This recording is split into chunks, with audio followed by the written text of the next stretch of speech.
ایک تو وہ طریقہ مرچوں کا تو ہے، ہمارے معروف ہے مرچوں کا، 3 یا 7 مرچیں اس کو 7 پھیرے سر پہ سے گزار کے، یا لیٹا ہے تو پاؤں سے لے کر سارے سر سے پورے بدن سے گھما کے توے پہ ڈال دیں، جلتا ہوا توا جو ہے نیچے چولہا گرما گرم توا.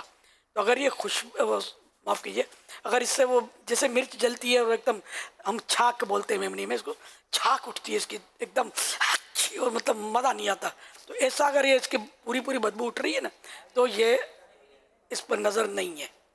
اور ایسا نہیں ہے، بعض اوقات مرچی جل جاتی ہے پتہ بھی نہیں چلتا، تو اس کا مطلب اس پر نظر ہے.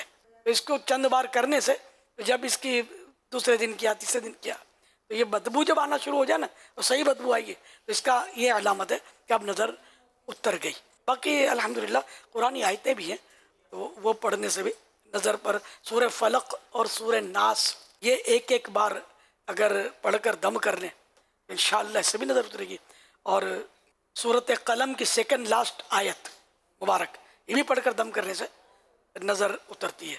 یعنی علاج ہے، شفا رب نے دینی ہے، بندے نے نہیں دینی، رب چاہے گا شفا ہو جائے گی.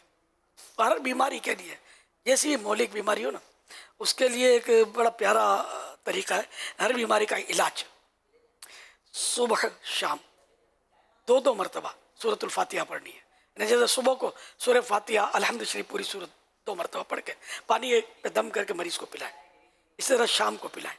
تو یہ آپ کو طریقہ کرنا ہے 40 دن تک مسلسل بلا ناغہ. کیسی بیماری ہو، خدا نخواستہ کینسر بھی ہو، اللہ شفا دینے والا ہے.